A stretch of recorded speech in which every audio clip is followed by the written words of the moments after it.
Porto Novo est réparti en plusieurs choses. Vous allez voir, peut-être que vous avez des leaders à Porto Novo qui diffèrent de nous, on ne sait pas.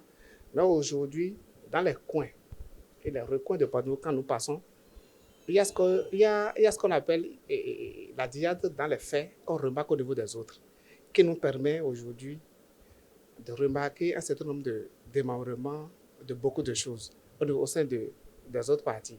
Mais le MPL étant un parti vraiment au point, nous avons essayé d'aller dans chaque base pour éprouver ce que nous faisons.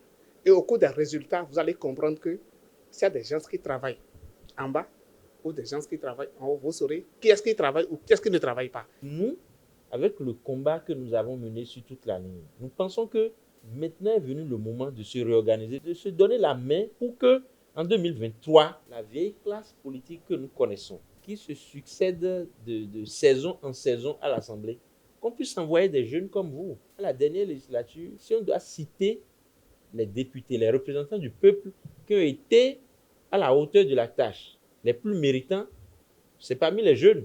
Ça veut dire quoi? Ça veut dire que parmi nous, les jeunes qui sommes assis ici aujourd'hui, on peut avoir d'autres représentants du peuple plus valeureux, qui peuvent faire mieux, sinon qui peuvent faire autant. Comment faire pour les amener à aller nous représenter, à aller poser nos problèmes? Les vrais problèmes, c'est notre quotidien aujourd'hui qui est devenu complètement difficile.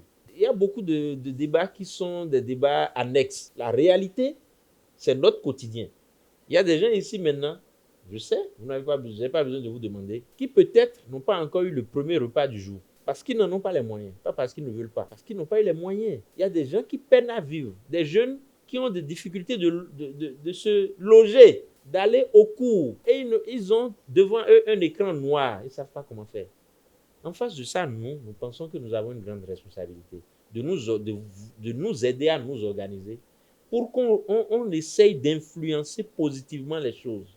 Qu'on puisse avoir des voix neutres, autorisées, pas des gens qui sont entachés dans des scandales ou bien qui ont des liens incestueux avec les gouvernants qui, de par leur passé, fait qu'ils ne peuvent pas dire la vérité. Il faut qu'on puisse prendre plutôt des gens comme vous, des gens neutres, pour aller représenter le peuple désormais.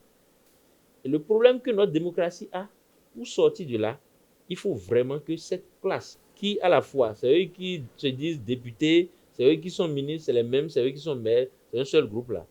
Il faut qu'on puisse renverser cette tendance pour que d'autres personnes, des personnes vraies, puissent aller nous représenter et commencer par poser des problèmes vrais.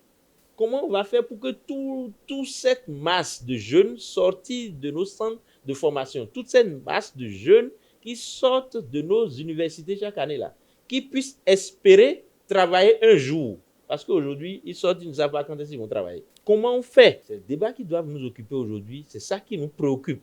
Et moi, je voudrais que vous essayiez déjà de vous approprier cette problématique-là, qu'on essaye de sortir du cadre classique de la politique que nous avons fait ces dernières années, depuis des décennies, et qu'on continue de faire encore aujourd'hui, qu'on sorte de ça, qu'on se mette ensemble pour provoquer une autre révolution. Donc moi, je voudrais que, pour revenir en ce qui nous concerne au mouvement populaire de libération, nous avons l'ambition de réorienter la politique vers une nouvelle vision qui doit pouvoir impliquer toute la jeunesse et intéresser la jeunesse elle-même.